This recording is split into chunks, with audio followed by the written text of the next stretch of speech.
नमस्कार, आप देख रहे हैं आज तक। आपके साथ मैं हूं सईद अंसारी।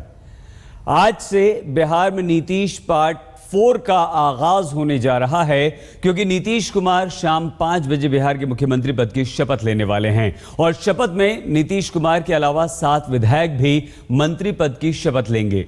इस शपथ ग्रहण समारोह में शामिल होने के लिए मेहमान भी खास हैं। लालू यादव और मुलायम सिंह यादव के साथ अखिलेश यादव और ममता बनर्जी भी यहां पर मौजूद रहेंगे।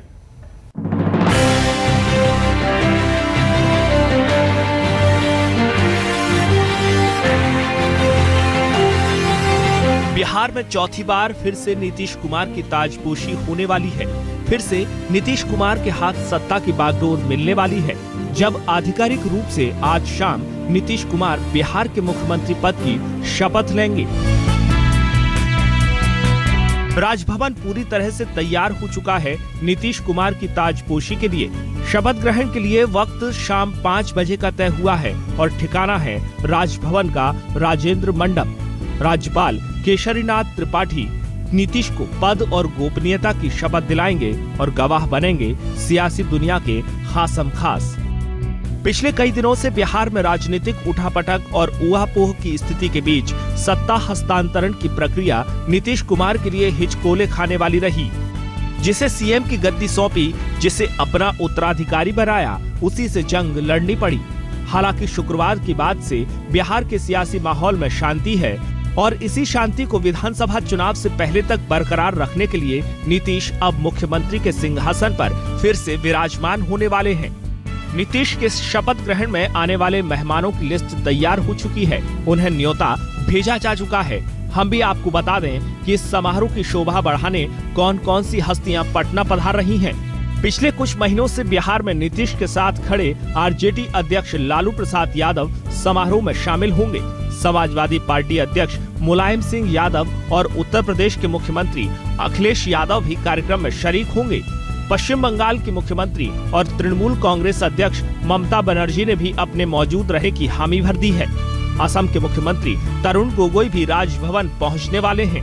इसके अलावा पूर्व प्रधानमंत्री HD देवेगौड़ा, इंडियन नेशनल लोक दल के 2 वरिष्ठ नेता अभय चौटाला और दुष्यंत चौटाला भी पटना आ रहे हैं। झारखंड के पूर्व मुख्यमंत्री बाबूलाल मरांडी भी शपथ ग्रहण में शामिल हो सकते हैं। पूर्व केंद्रीय मंत्री कमल मुरारका के भी पधारने की खबर है। मेहमानों की फहरिस्त में कांग्रेस के बिहार प्रभारी CP जोशी का भी नाम है। सुदूर दक्षिण से भी मेहमान आ रहे हैं, जिनमें केरल के JDU सांसद MV वीरेंद्र के भी आने की खबर है। शपथ ग्रहण के बाद नीतीश के सामने पहली चुनौती होगी बहुमत साबित करने की, और इसके लिए उन्हें 11 मार्च की तारीख दी गई है। हालांकि जिस तरीके से शुक्रवार को फाइनल से पहले मांझी ने हथियार डाल दिए, लगता नहीं है कि बहुमत साबित करने में नीतीश को कोई परेशानी आने वाली है। उससे पहले फिलहाल हर किसी की नजर है आज की ताजपोशी पर। पटना से सुजीत कुमार झा के साथ आज तक ब्यूरो। नीतीश कुमार चौथी बार बिहार के मुख्यमंत्री बनने जा रहे हैं। 7 विधायक भी उनके साथ शपथ लेंगे, लेकिन सरकार में आरजेडी और कांग्रेस के शामिल होने पर अभी सस्पेंस बना हुआ है। हालांकि ये माना जा रहा है कि लालू प्रसाद मंत्रिमंडल में अपने विधायकों के शामिल होने के लिए हामी भर सकते हैं।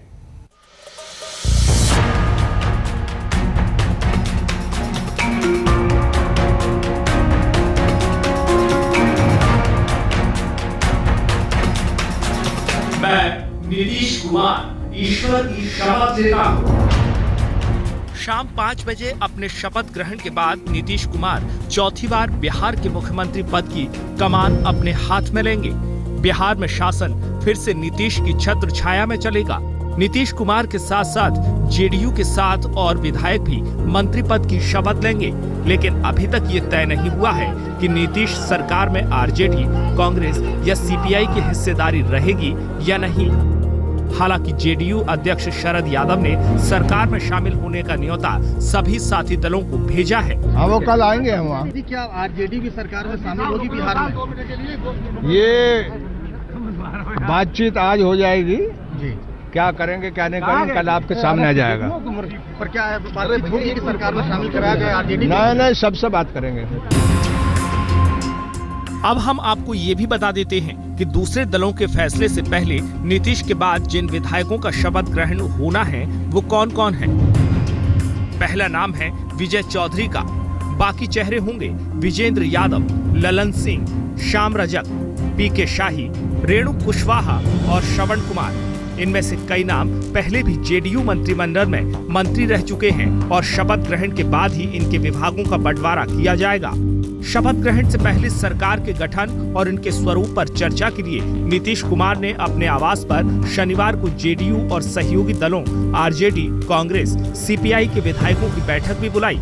इस मुलाकात में जेडीयू की ओर से सहयोगी दलों को भी सरकार में शामिल होने का न्योता दिया गया।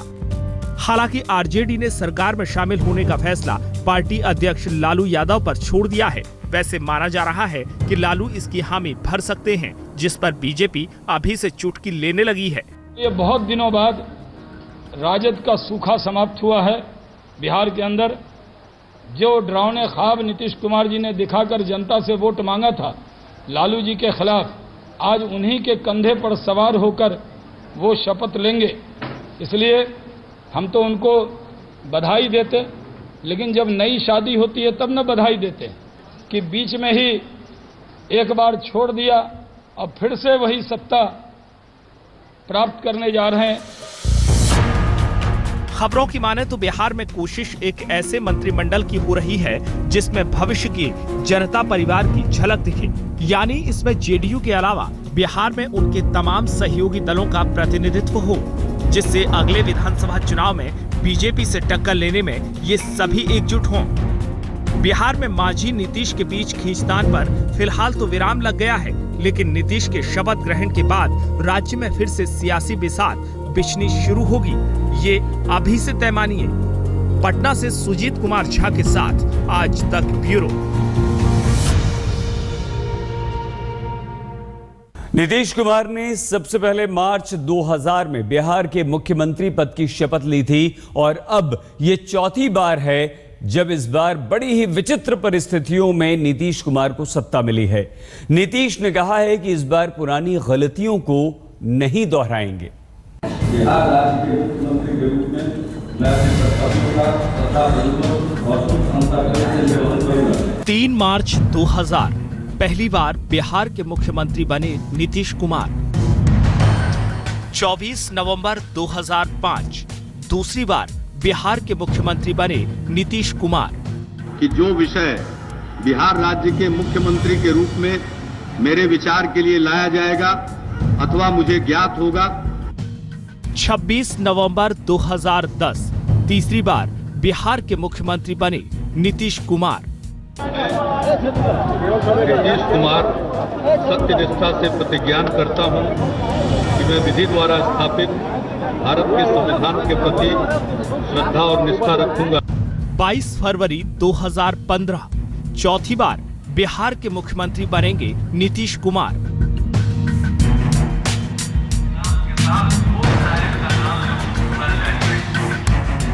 नीतीश कुमार आज चौथी बार बिहार के मुख्यमंत्री पद की शपथ लेने वाले हैं। राज्य की सत्ता के शीर्ष पर विराजमान होने का अनुभव पुराना है, लेकिन 2 बार ऐसे मौके भी आए जब उन्हें सीएम की कुर्सी वक्त से पहले ही छोड़नी पड़ी। पहली बार और तीसरी बार। 3 मार्च 2000 को नीतीश कुमार ने पहली बार मुख्यमंत्री पद की शपथ ली, लेकिन 7 दिन बाद यानी 10 मार्च को ही बहुमत साबित न कर पाने की स्थिति में उन्हें इस्तीफा देना पड़ा। 17 मई 2014 को भी नीतीश ने लोकसभा चुनाव में बिहार में जेडीयू की शर्मनाक हार की नैतिक जिम्मेदारी लेते हुए सीएम पद का त्याग किया था। लेकिन कहते हैं कि सियासत में गलतियों से तुरंत सीख लेने वाला ही असली राजनीतिज्ञ होता है। नीतीश ने भी मांझी अध्याय के बाद माना कि उनसे बड़ी गलती हुई है और अब वो दोबारा ऐसा नहीं करेंगे। गलती सत्ता छोड़ने की।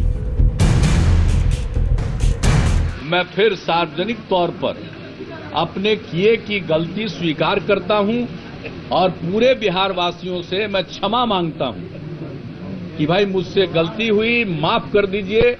अब हम फिर कभी इस तरह के भावना में आकर कोई काम नहीं करेंगे। मैं इतना लोगों को आश्वस्त करना चाहता हूं। 17 मई 2014 को इस्तीफा देने के बाद नीतीश कुमार फिर से बिहार की कमान थामने जा रहे हैं। लेकिन इससे पहले उन्हीं के चुने उत्तराधिकारी जीतन राम मांझी से कुर्सी की क्षणिक जंग का सामना करना पड़ा। इसके लिए नीतीश और उनकी पार्टी ने बीजेपी को षड्यंत्रकारी माना और शायद यही वजह है कि विधानसभा चुनाव से 8-9 महीने पहले बीजेपी पर विजय का दम भरा जा रहा है।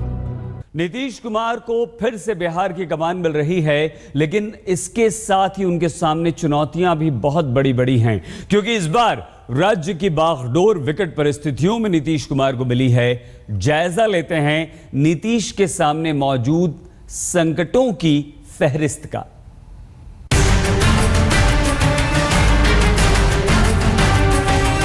बार बार लोगों ने कहा कि भाई आपने किन्हीं को बना दिया, लेकिन हम लोगों ने मैंडेट तो आपको दिया। जनता दल यूनाइटेड के नाम पर वोट पड़ा था, जिसमें शरद जी भी थे, जीतन जी भी थे। और अब अगर ऐसा महसूस हो गया कि फिर से सरकार के काम को संभालना चाहिए, तो फिर उसको दुरुस्त करने की कोशिश करेंगे। नीतीश कुमार जो हमारे सर्वमान्य नेता हैं, और कोई जीतन मांझी को पागल कह रहा है, कोई जीतन मांझी को क्या कह रहा है, प्रवक्ताओं से वो कहवा रहे हैं, ये बड़ी खतरनाक बात है।